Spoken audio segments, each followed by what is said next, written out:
morning, everybody. Jack has something he wants to say to you. I was just saying that we're going to go to Anza Borrego State Park today. And the last time I was there, I was probably not even a teenager. So I'm pretty excited to go back there and relive a little bit of memories. So it should be fun. I have never been there before, so I don't know what to expect. I kind of have an idea, but it's gonna take us about, it says an hour. Right. So that's a bonus. We were thinking it was gonna be an hour and a half, so. Welcome to Chasing Landscapes. We're Jack and Mary, and we're full-time RVers, traveling the country and exploring new places. I'm an artist, and we're always looking to capture our adventures on canvas. So come along with us as we go chasing some landscapes. So I'm just getting off working my morning shift, and Jackie was down there and made me breakfast for our trip.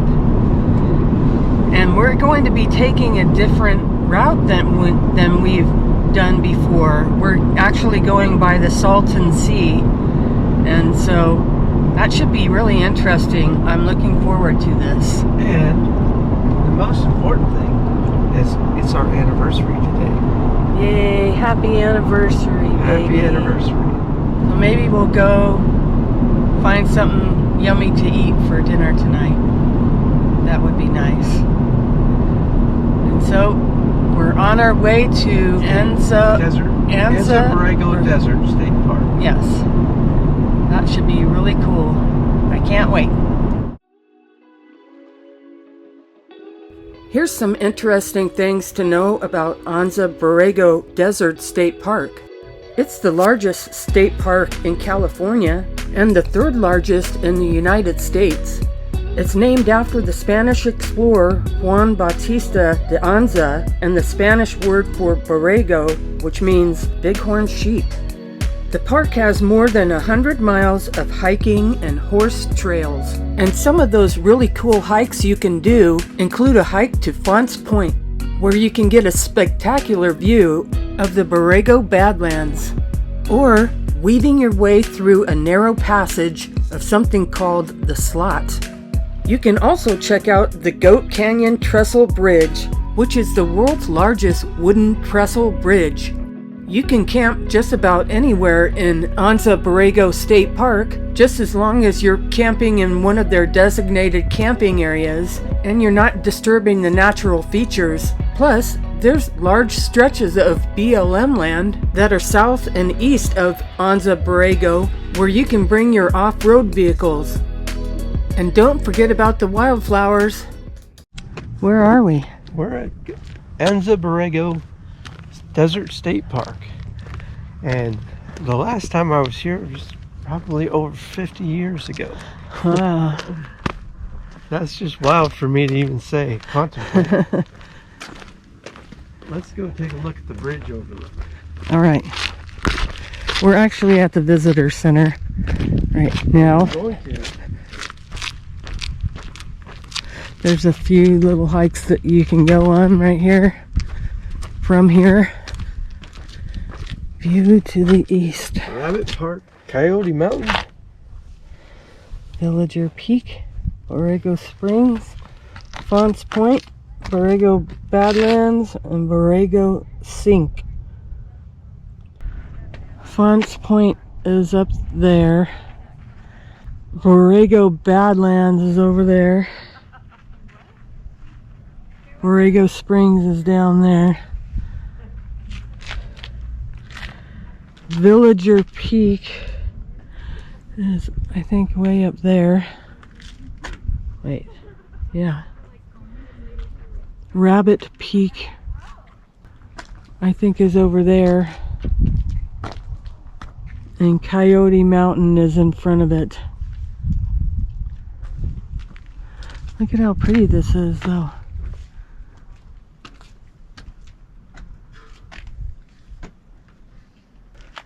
Some mountains right behind us, view to the west.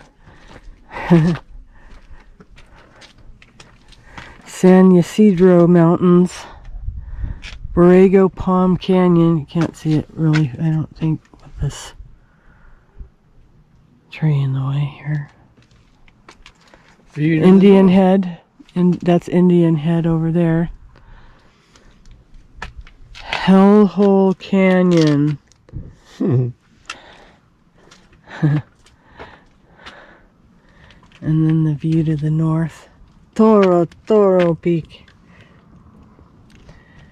Santa Rosa Mountains.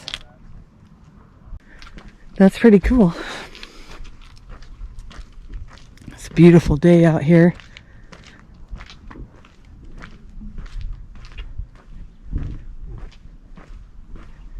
It's a perfect day.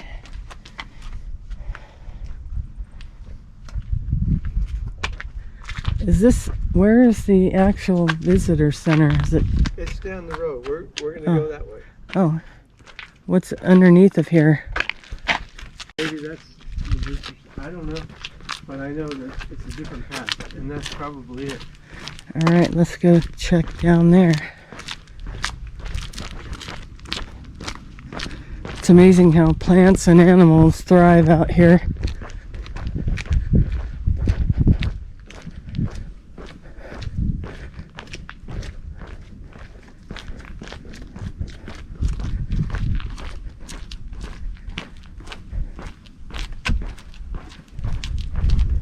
They have footprints even to lead you there.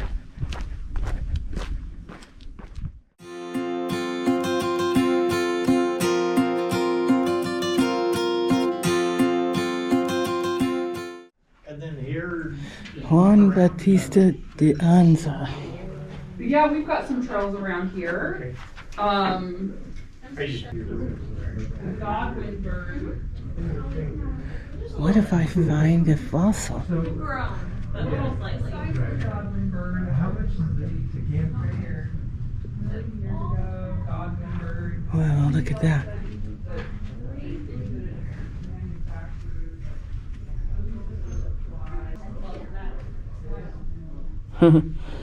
Don't try this at home.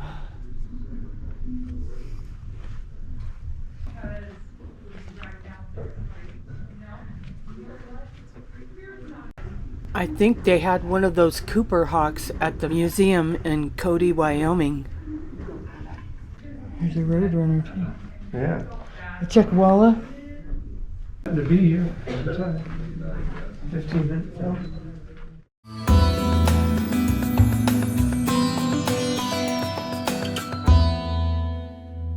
Since it's our anniversary, would you like a bouquet of touch-me-nots? No. Come on. I'm trying. Look at these, are blossoming. They are, yeah. You never want to take any of my touch-me-nots. Smells so good out here. So we're gonna go on this little tour here where they're gonna explain what some of these cactus and plants are. So we don't have saguaros out here. Some of these though I've seen get as tall as 6 feet high. And so that's our biggest cactus by far. They also, you know, if we get rain, they have a nice bloom on it. Nice yellow flowers. A desert lavender. Yeah, Desert lavender. And so yeah, go ahead and rub it, and you'll smell. It actually does smell like lavender. Don't grab a bee. Yeah, and these are fairly friendly plants. I mean, they don't really have spines, so one of the few ones that manage to survive without having a lot of spines. And we're getting to see, yeah, a little bit of the flowers here still going on. So when it's dry, all the leaves fall off, and you just have these brittle branches sticking up. But they're not dead. It looks like a dead bush, but as soon as the water comes, it leaves out like this, and you end up with a really nice flowery plant. Some of these could be just all completely yellow from all the blooms. And this is it. What is this called? This is the brittle bush. Oh, brittle bush. Yeah. Rub the leaves here. It doesn't have spines. and give it a whiff. Oh, yeah. Like bad cheese, right? Yeah. That's why it's called cheese bush. Yeah, that's how it gets its name. Pretty weird. Yeah. But they also have pretty flowers. One of our rarer plants out here. This is the elephant tree, and if you take a look at it, you can probably guess how it got its name. This is a fairly decent specimen. It's based on the trunks. Kind of looks a bit like an elephant's trunk, so that's how it ended up with its name. The cycle, these are really strange plants compared to the ones we're used to in normal areas. It has a completely irregular cycle of putting out its leaves and putting out its flowers. It can occur, I've heard, up to 7 to 8 times a year. So it's not like a seed. They're scattered throughout this desert. You can find them on the Hellhole Trail. Beautiful blooms on these. Boy, really nice when they get enough water to do something. But that typically is not till late March, April time frame. Hedgehog cactus. Pencil cholla. So this is the other big food source for the native Because we don't like the Java. cold, so that's why And we put so you can see what one of the stalks looks like. Right. You come from These, before you got your big deal. later. these are normally later season, late April or into May before you get the flowers. Occasionally there's oddballs, and you'll see them any month of the year occasionally, but the vast majority of them are putting out these huge stalks. The stalks grow, I mean, my God, almost like a foot a day, I think, really quickly. It'll go from just, a bud right at the center of the plant to that in just a matter of a week and a half or so. Wow. So the Native Americans would dig out the roots underneath, and then they would construct roasting pits, and they would roast those for like a day or two, I understand, to get them, the way they wanted to eat.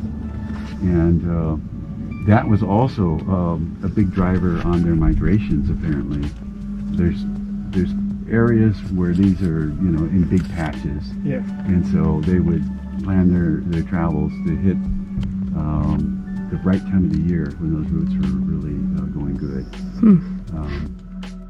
Here's a painting I did a while back that reminded me of Anza Borrego.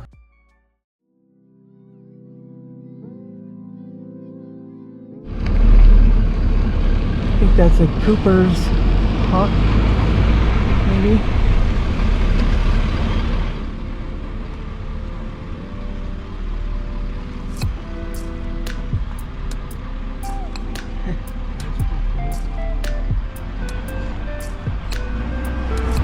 We're going to try and get farther out to see some of these sculptures out here.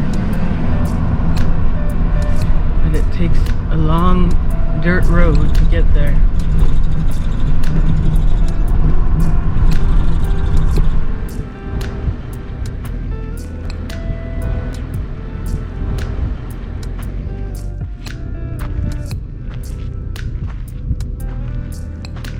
Apparently there's about 150 of these things scattered throughout the park here.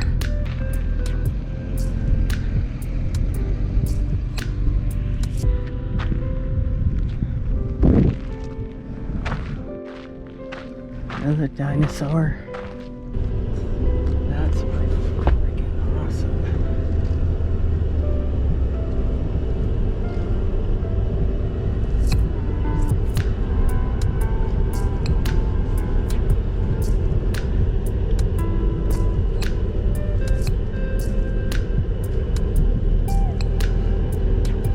Looks like the poor guy has birds sitting on his beak all the time.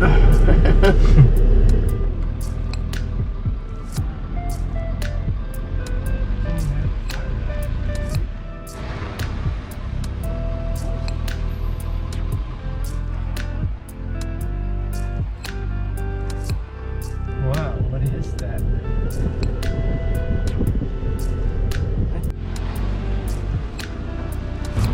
What is that? Chupacabra.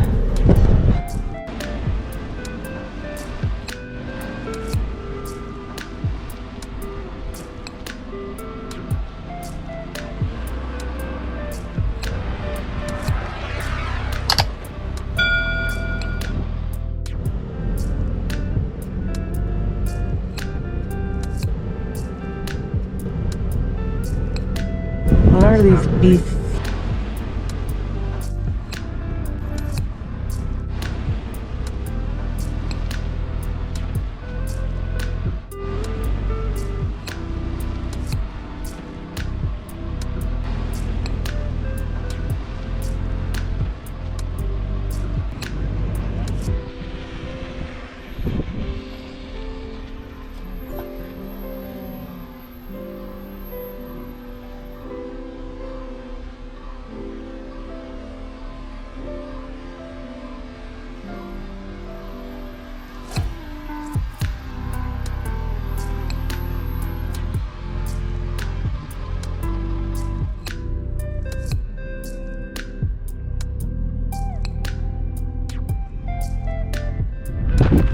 These look like T-Rexes. The battle of the T-Rex. This one has a bird's nest. It's gotta avoid those teeth every time it flies in.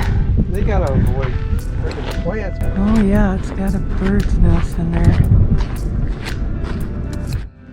Look at how pretty that barrel of cactus is right there. So vibrant. I didn't think they got like this here in California, but here's one. So what do you think these are, you guys? They're a mix of mythical creatures and dinosaurs and stuff.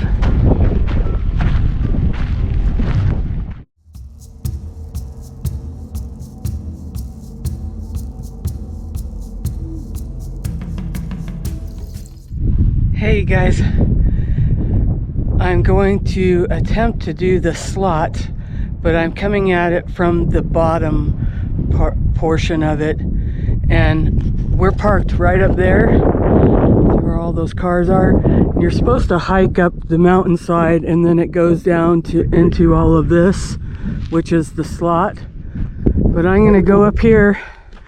I'm walking along this road, and somebody just said that you walk over to there and then it comes down and then you go down into there. That way is the bottom part. So I'm gonna see what this is like here and get you guys some footage here. Jack, since he hurt his foot, he can't really do this sort of thing, so hopefully this is not a big deal. These folks were a little bit older and they said it was pretty easy thing to do. So let's go see what it's like in the slot. All right. So down in there is the slot.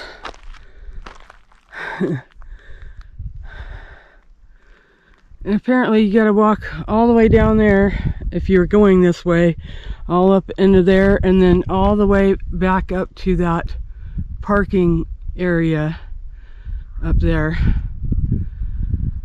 Maybe this wasn't such a great idea because I've already walked for like 15 or 20 minutes. It sure is beautiful out here, but if I stopped midway and wanted to come back, I'd have to hike up all the way back up there and then come around here.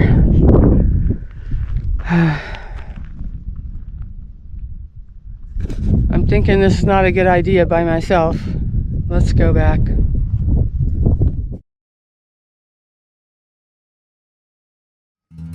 So the very first time when I was just a small lad, this is how we got to Anza Borrego, and my mom was just scared to death about all this twisting and turning, but this is what I remember of it.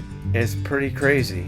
And when we went this time, I was glad that I was in a nice truck with controllable brakes and I didn't really need to worry all that much. Me too. And with that being said, we want to thank you again for joining us on our journey through Anza Borrego Desert State Park, and we hope to see you on our next adventure. Do you have a question, comment, or suggestion? Please let us know. We like talking to you. We'd sure appreciate you liking and subscribing to our channel. Be sure to hit the notification bell, and please share with your friends.